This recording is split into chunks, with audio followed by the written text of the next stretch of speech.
I'm Maddie Kropp, Director of Annual Giving at Wyoming Seminary. Hi, I'm Liz Clemens-Cadle, Director of Alumni Programs at Wyoming Seminary, and welcome to a new episode of Sem Connects Virtually. This week, we'll be talking with 3 of our members from the Alumni Council and how Luzerne County and the shutdown has affected them and their careers. We hope you enjoy.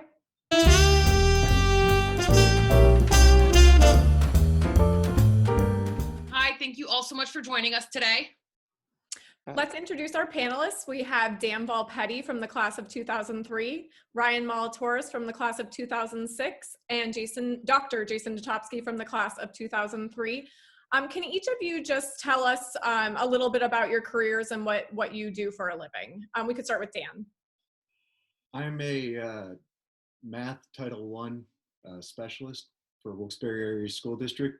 So I teach large group math remediation to students in K through 6 elementary school. Ryan? I'm a personal injury attorney at Horgan, Kluger & Quinn. And Jason? Yeah, I'm a general dentist. I practice general dentistry with my father in the practice my grandfather established in Kingston. That's what I do. Awesome, thank you. So Ryan, the courthouses in Luzerne County right now are currently operating on a limited basis. How has that affected your work? And a follow-up to that, how's the pandemic in general affected your workload? Are you busier or are you less busy? Like, what's your day-to-day look like working from home? So the closures of the courts, other than non-emergent issues, has impacted probably every attorney's practice. We're now working from home, so everybody's working remotely. Civil litigation has, in the beginning, come to an almost halt because courts weren't hearing motions, they weren't hearing petitions or anything like that. As the pandemic has progressed, though, and everybody has become accustomed to using electronic devices more, such as Zoom, and we're using Zoom for depositions, for court hearings, and that sort of thing. We started to get back on track to at least be able to move our cases forward. But still, I think the most recent order has the courts closed in Luzerne County, Lackawanna County, as well as the federal middle district until June 1st. So it's, kind of play it by ear to see what happens, to see if the next order will let us to go back into the courts for one-on-one arguments in front of the judge with opposing counsel. But, the way it's impacted, everybody's working from home. We have shelves of our hard files back at our home here. And, but, it's going pretty well. We're still able to move our cases really well, settle cases and push forward with the help of Zoom and all these other technological advances. But it takes some used to, some getting used to, but, it's a little slower, but we're still able to manage and push through. Great. Jason, can you talk to us about the world of dentistry? It's, it's a little bit different for you guys because a lot of what you do, it's not necessarily something that needs to be done right now. So what does it look like for you? How are you guys starting to reopen? What did it look like in the beginning? Yeah, it's a great question. So obviously you come from a dental family, and I'm sure that, your family is going through some of the things that we're experiencing. And, the major thing for us is to make sure that our patients are taken care of. Mm-hmm. It's, in the end of the day, I never want to have any of my patients feel like they're stranded. And in times like these, when everybody is practicing social distancing and staying inside their homes and doing the best job they could possibly do with their own universal precautions, we also have to kind of kick it up a notch in our office to make sure not only we're practicing at the highest possible level of universal precautions, according to OSHA's guidelines and the CDC, the Department of Health, Governor Wolf, but I also have to make sure the patients are taken care of. So we have been practicing something really new in dentistry called telehealth for consultations via our phone or FaceTime or a HIPAA compliant application that our office has implemented. to kind of determine on a case-by-case basis whether we want to bring a patient in, or whether it's, maybe a little bit safer for the patient to wait at home, and maybe I could call in an antibiotic or practice some home remedies to solve the problem. But the biggest thing that we've done to make sure our patients are taken care of is we've basically created a system where patients will come to the office. We will open the door for them so they don't have to touch any handles. They'll come right from their car into the office, where we'll take their temperature, and for whatever emergency need that they have, we have N95 masks, gowns, shields. We even have boot covers for our shoes. Wow. And obviously all the normal stuff that you normally are accustomed to seeing at a dental office, to kind of protect them. The biggest thing for us, the biggest change as an entire profession for us as dentists, is the mentality that we're approaching these patients with. And that is, our primary goal is to keep patients out of the emergency room as to not overwhelm the healthcare system. And so whatever we do, everything is geared toward that, making sure our patients are taken care of, healthy, and not going to the emergency room. So it's been a crazy shift for us. And there's been a lot of adjusting, a lot of new technology, and like air filtration machines and UV filtration machines being implemented into our office, new suction devices. We just have to do what we have to do in order to make sure not only our patients are safe, but our team. We have to take care of our team.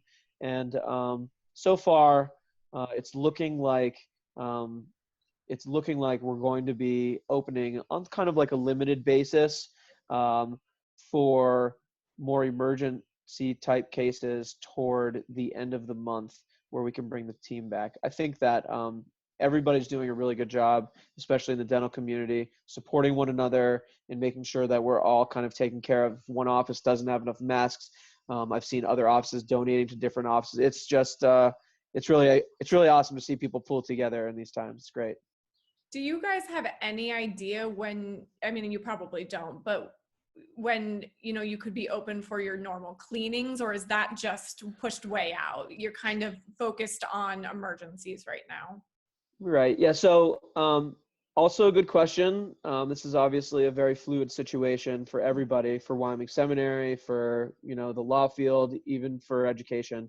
And, there have been so many things that you'll see on social that represent kind of the sign of the times, where students are, taking pictures in their cap and gowns at home. And so we're trying to, from like a legislative standpoint, follow all of the rules that are being put out.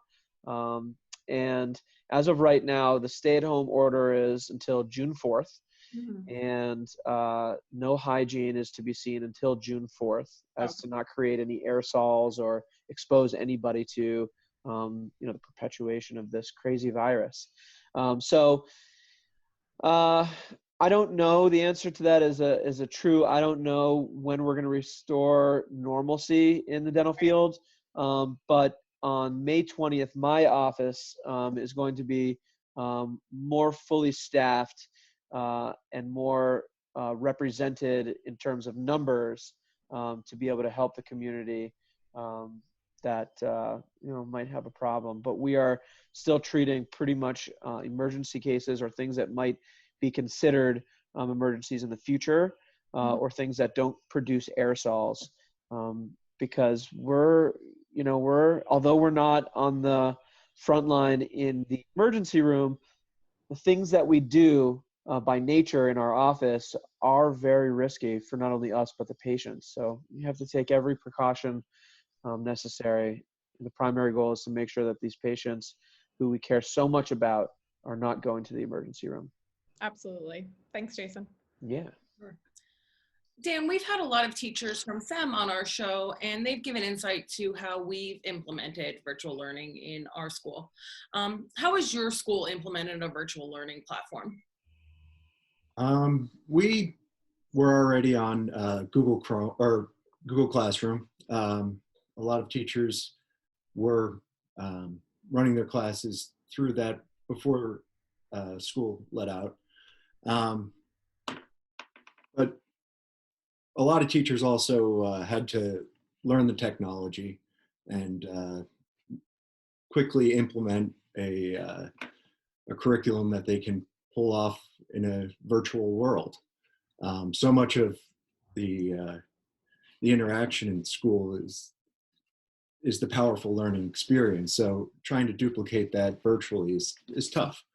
But I was fortunate in that in the fact that I had my classes already on Google Classroom.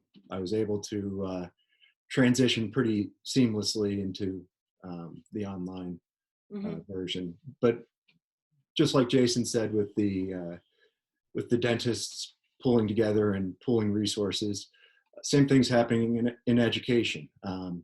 Working with a lot of my coworkers, helping each other out, finding tricks or anything that helps, and sharing that.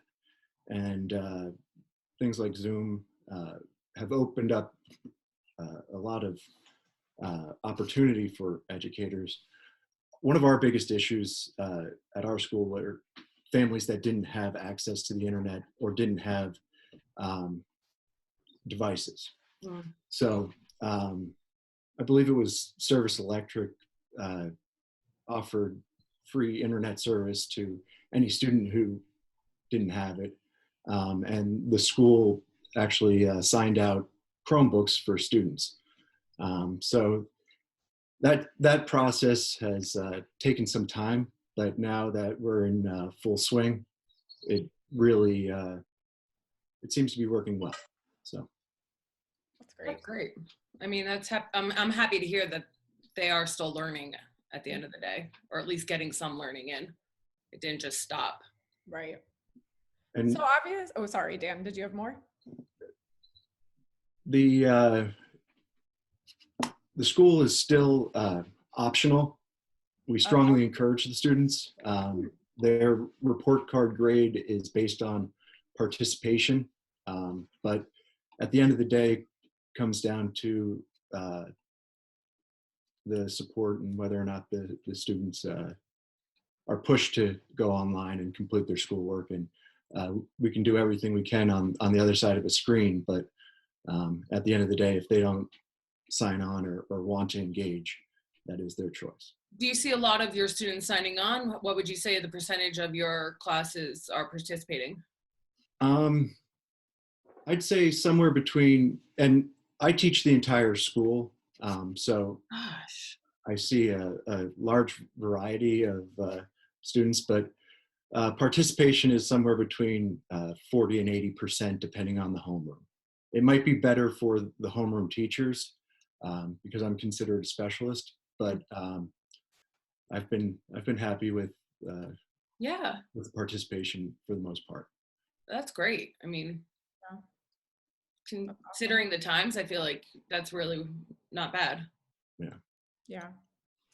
So you all obviously graduated from SEM, and our final question is, if when looking back at your time at SEM, obviously none of us could have predicted a pandemic in our lifetime, but how did SEM prepare you for these types of challenges? Obviously there was no class on pandemics, but what kind of, what did they instill in you? What did the teachers instill in you that has helped you through this time? And any of you can answer. Yeah, I think for me anyway, I think the sense of independence. I mean, SEM was always a very rigorous academic institution, and no matter what class you took, teachers, professors that I had always expected a lot from their students. You give your assignment and you go do your project, but the fact is that you had to be an independent worker at times, and I think that translates well to here, given the fact that we're not all in our offices right now. So there's certainly that sense of even more independence, and we have to make sure that we're staying focused with the pandemic going on to make sure we're taking care of our clients' needs, pushing their cases forward.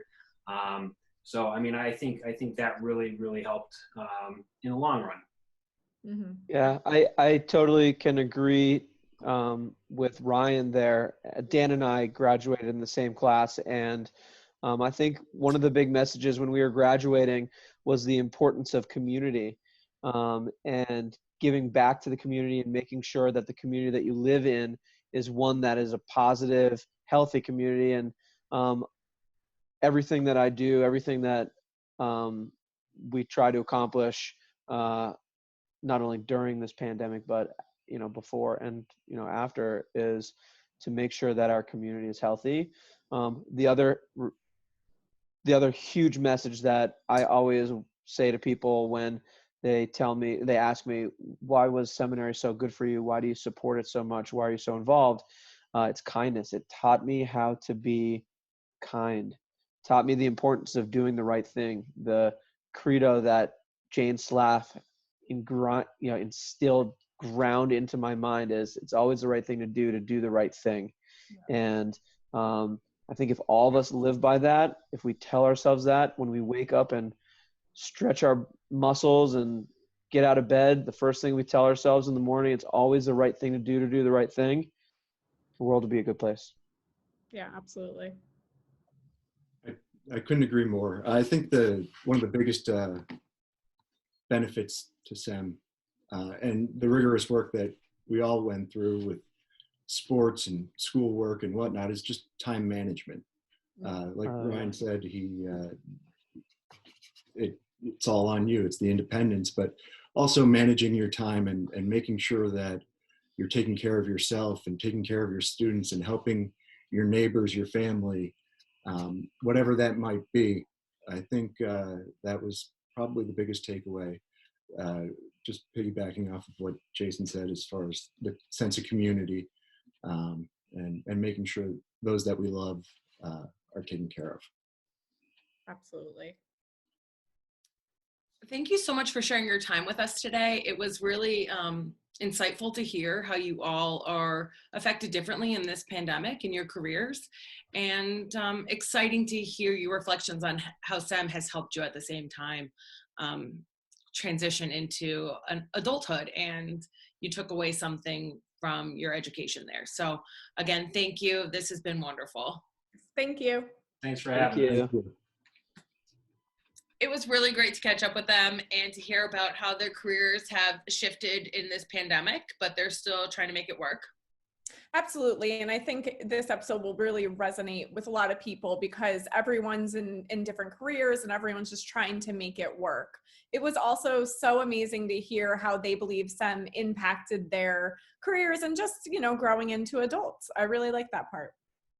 I think we can agree with them that SEM is a place where they really help you not only learn, but prepare you for the future in all things, whether they're going to happen or not, like a pandemic. No one's going to predict this was going to happen. So nope, absolutely it's been really lovely to do all of these episodes and to really touch base with different folks. So thank you for watching. Stay home and stay safe. Yes, thank you for watching.